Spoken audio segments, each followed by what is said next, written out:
السلفية تبقى والسلفيون يبقون إن شاء الله.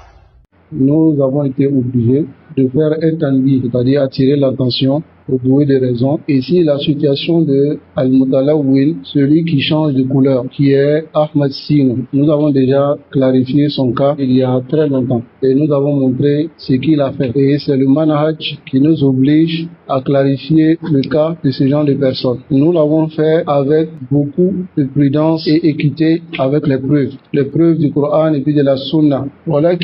Al-Rajul, au lieu de répondre et se défendre avec les preuves, il a plutôt choisi la voie des innovateurs, qui est le talawun, changer de couleur. Il répond pas, mais il rentre dans les paroles globales pour dénigrer les salafiyons. Et il continue dans cette voie. Au lieu de répondre avec preuve, il accuse. Et ça aussi, c'est la ruse et la voie des innovateurs. Parce que celui qui a cours de preuve, il n'apporte pas la preuve si ce n'est que des accusations. Ça, c'est connu des gens de l'innovation. Dernièrement, il a donné le conseil à certaines personnes, des gens qui voyaient du bien en nous. Il leur a dit que nous sommes des Haddadiyya. Et tout ce qu'il donne comme des dourous sur les Haddadiyya, si la personne veut voir cela, qui regarde en nous, on a toutes les descriptions des Haddadiyya.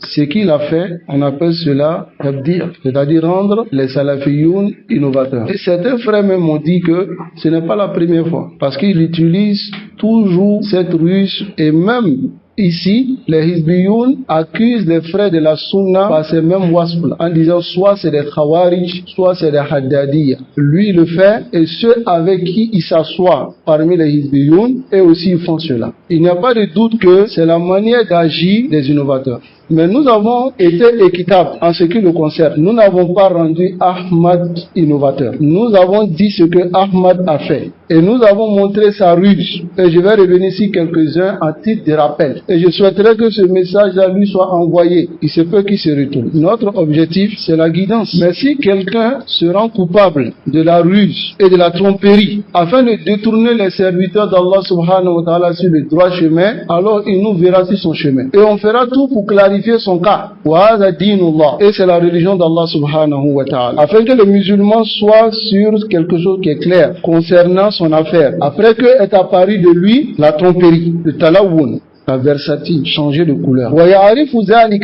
Et connaissent cela, al-Qasi wa Dan, ceux qui ont été loin de lui et ceux qui ont été proches de lui. Même ses élèves, même ceux qui sont avec lui présentement. Yashaduna anna rajul zu wajhayn. Il a deux visages. Wa ala amru al-awwal, at-talawun. Et qu'est-ce qu'il faisait? Il montrait aux salafis qu'il était d'accord avec eux. Wallah. Que ce soit les frères prédicateurs d'ici et nos frères qu'Allah les préserve qui sont au Mali. Ils savent cela. Il montrait clairement qu'il était d'accord avec les salafiyoun concernant l'homme que nous avons clarifié son cas et nous avons montré clairement que c'était un Moumaïa qui est le docteur Abou Bakr Diallo. Donc qu'est-ce que cet homme-là il faisait? Il montrait qu'il était d'accord avec les frères de la Sunna. Ensuite, lorsqu'il se retrouve avec ses étudiants qui ne sont pas d'accord avec les mises en garde sur le docteur, il changeait de visage. Il leur disait ce qu'ils veulent entendre. Et il a continué dans le respect de celui-là. Il a ouvert ses portes. Il continuait, pendant que les frères clarifiaient son cas, lui continuait à le recevoir chez lui. Et il continuait à interagir avec lui. Et ça, la chaque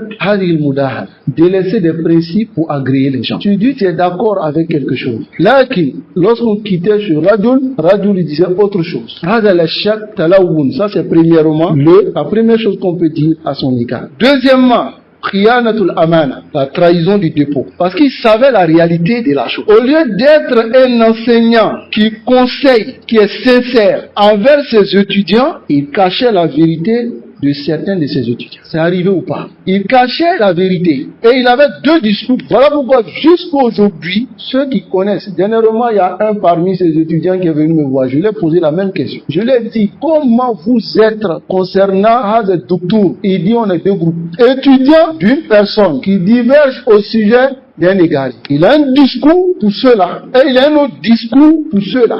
Il trahit le dépôt. Quel est le dépôt? Le dépôt, c'est ceux qui sont devant lui. Le dépôt, c'est que Allah subhanahu wa ta'ala t'a permis d'être un prédicateur qui appelle à la guider. Tu ne peux pas connaître qu'une personne ait des erreurs. Et comme tes élèves, ils veulent suivre leur passion, donc toi tu décides de dire à ceux-là ce qu'ils veulent entendre et à ceux-là ce qu'ils veulent entendre. Ça, on appelle ça comme en français. Trahison du dépôt. Rentre dans cela le mensonge. Et ensuite, il a profité de la confiance que nous avons portée à son encontre pour pouvoir retarder le bayan de la vérité sur lequel nous nous sommes entendus en venant avec, on va faire les choses doucement.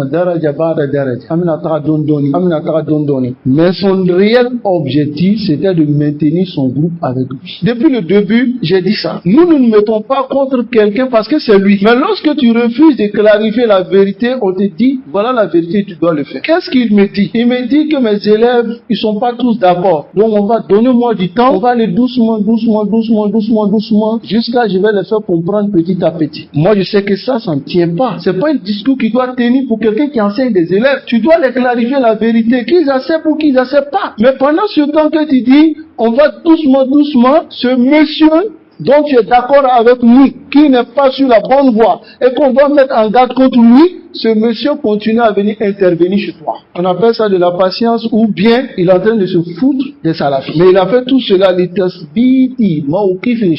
pour pouvoir raffermir sa position personnelle. Et ensuite, pour pouvoir préserver son groupe, même s'il faut casser les règles de la salafie, même s'il faut casser les règles de la sunna. Et il a fait cela. Il ne s'est pas limité à cela. Il allait même s'asseoir parmi les hizbiyous pour critiquer les salafis. Ceux même que lui-même il reconnaît que c'est les hizbiyous. Il allait s'asseoir parmi eux pour commencer à parler des Muntassouna, Fissoufou, Salafi. Et il commençait à nous attaquer. Alhamdulillah, moi, quand j'ai vu ça, j'ai clarifié les choses. Pour ne pas qu'ils apportent des ambiguïtés dans la tête des gens. Mais, après toutes ces clarifications-là, est-ce que vous avez vu une seule réponse de Ahmed Sinon directement dire ce que tu as dit c'est mensonge, Abu Zeifa, ce que tu as dit est mensonge, ce que tu as fait ici est mensonge, non, parce qu'en réalité là il peut pas répondre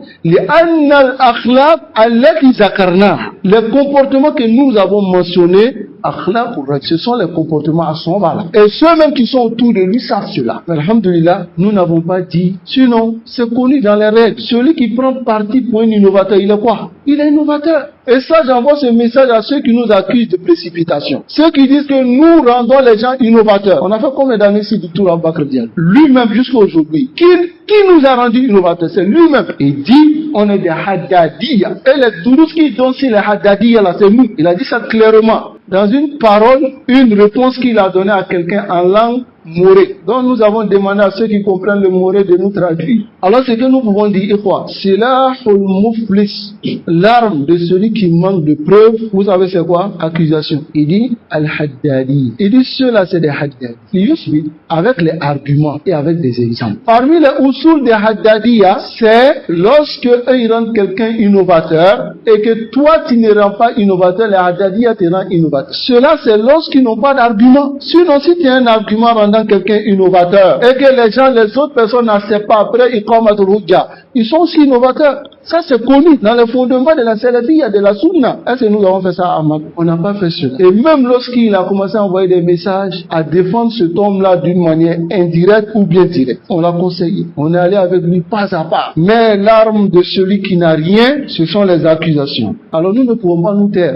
Il faut qu'on clarifie parce que c'est une personne, deux personnes, trois personnes. Et ici, c'est pas nos honneurs seulement qu'on vise. Parce que ce qu'il est en train de faire, c'est Soddun an sabilillah. Il est en train de barrer le chemin d'Allah. Parce que ici, il n'a aucune reproche à les faire. S'il avait une reproche à les faire, avec les arguments, il allait faire cela. Mais comme les salafiyoun l'ont critiqué avec arguments, après sa tromperie et sa versatilité, après tout cela, donc il n'a pas trouvé d'argument que de dénigrer les salafis en disant que ce sont des Haddadiyya. Et tous les wasfs que lui a donnés dans ses durous, c'est les Haddadiyya, ça c'est nous.